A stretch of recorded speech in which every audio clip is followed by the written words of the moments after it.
Hi guys! Good morning! Ito yung eksena ngayon, Eid! Napakaraming tao, nakakatuwa lang. Minsan-minsan lang magkaroon ng ganitong karaming tao sa daan. At yun na nga, paglabas ko natuwa naman ako at napakarami talagang tao. At kinabukasan naman ay napakarami namang ibon dito sa aking nadaanan nung ako ay bumili ng aking fresh milk na tig-pipiso. At sa iba nga, kung tawagin natin ay Lipton with milk. Wala, share ko lang. Gusto ko lang makita ninyo yung mga kalapati dito. Syempre, share ko na din itong aking baby Samsam na nagpapabida na naman sa akin. Hi! Daddy? Sa si Daddy? Anong daddy mo, mahal? Ha? Yun, daddy.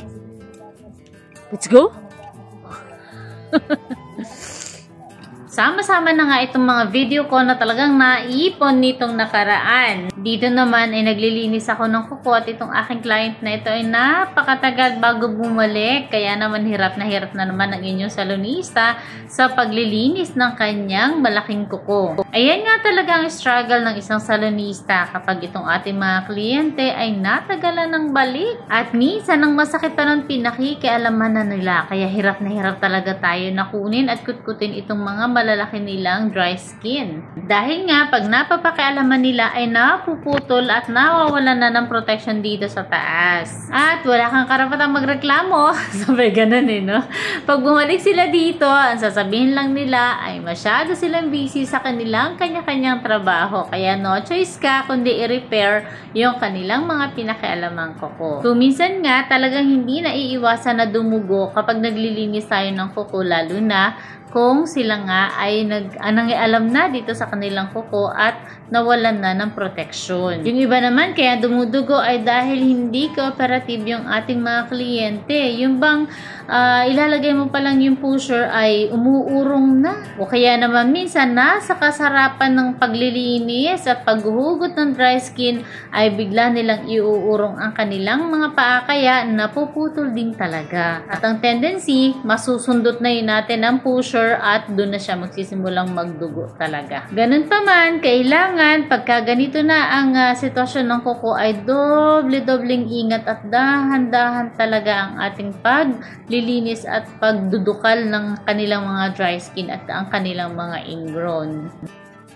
O ayun na nga, at natanggal na natin yung kanyang itinatagong kayamanan at ito nga ay aking kinakapa pa kung yan ay matigas pa at kung meron pang natira. Tinatanong ko din sa kanya kung may tumutusok ba at sabi naman niya ay wala na. So namumula-mula talaga pero hindi yan talaga dugong-dugo. Kumbaga yan ay ating mga napagtanggalan lang. At talaga namang napakanipis ng balat nitong ating kliyente at dikit na dikit naman talaga yung kanyang mga dry skin at ingrown. At sa ganitong sitwasyon, kailangan pang malakasan talaga yung mga gamit mong tools. Hindi basta-basta pusher lang. Sabi nga nitong aking mga kasama, dahil hindi naman sila talaga manicurista, dito na lang din sila natuto. Ang kanilang ginagamit kasi sa kanilang bansa ay mga kahoy lang ng pansudsod.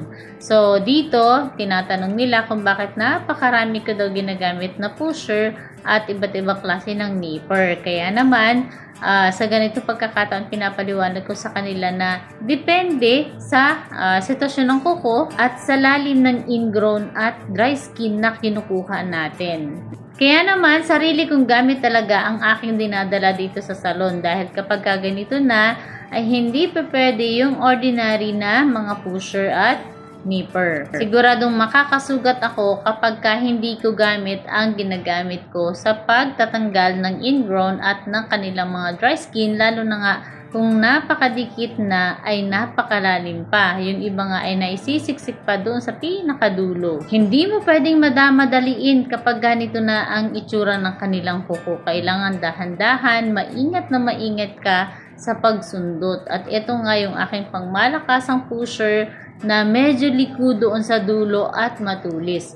Diba, napakadali lang para sa akin na gawin ito. Basta itong gamit ko ang daladala ko. Kung kayo mga nanonood ay nasasatisfy kapag nakikita ninyo na hinuhugot na natin yung mga dry skin at mga ingrown nila, naku, kami rin pong mga salonista ay talagang stress reliever na rin namin yan. Sabi nga nitong aking bunso talagang satisfying kapag nakikita niya na hinuhugot na palabas yung ingrown at saka yung mga dry skin. Isa rin sa pinakamahirap nilinisan itong mga diabetic patients or clients natin. At kung minsan nga mas gusto ko na hindi ko nalalaman na diabetic itong ating client kasi mas nahihirapan ako, napipressure ako, at alam mo yun, parang takot na takot ka na kalkalin yung paa niya. Tapos pag aware ka na meron silang diabetes, parang napipressure ka, natatakot ka na makasugat.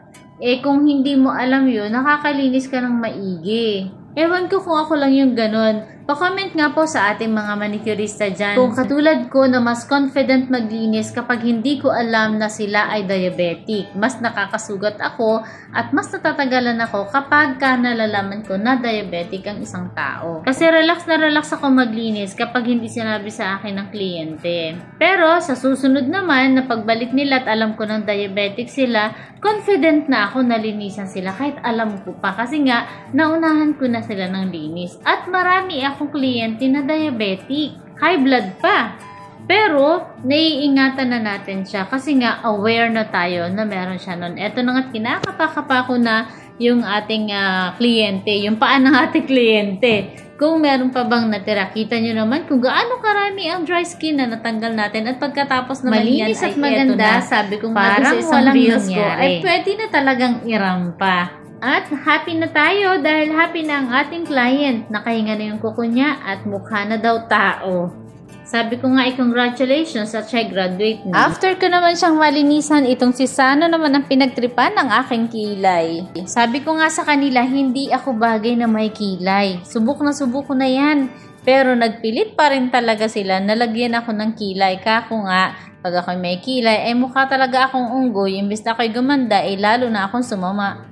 Ay pilit ng pilit, hindi daw talaga daw gaganda ako kapag ako'y nagkaroon ng kilay. Kakoy, hala sige, pagbigye. Sundin ang hilig ng walang ligalig. Sabi ko pa naman ay tignang maigi at ako'y napagka-arte-arte ng balat. Anong hindi laki sa bukid? Parang hindi mangyan. Ayan pa nga lamang, nagsisimula pa nga lamang, ay kating-kati na nga yung pakiramdam. Nangahapdi-hapdi na nga aking balat, ay kaya lamang, ay kailangan mo talagang sundin ito mga ito at minsan lang sumpungin. Ay tunay naman talagang napakagaling magkilay ni Sano. Kaya nga lamang, kahit anong ganda ng kilay, kung hindi naman bagay sa iyo, ay wala rin talagang ganap. Ano daw? Ay, ewan ko nga baga. Natatandaan ko nga yung anak ng dati kong madam. Sabi niya sa akin, something is wrong with you, Tita Menchi.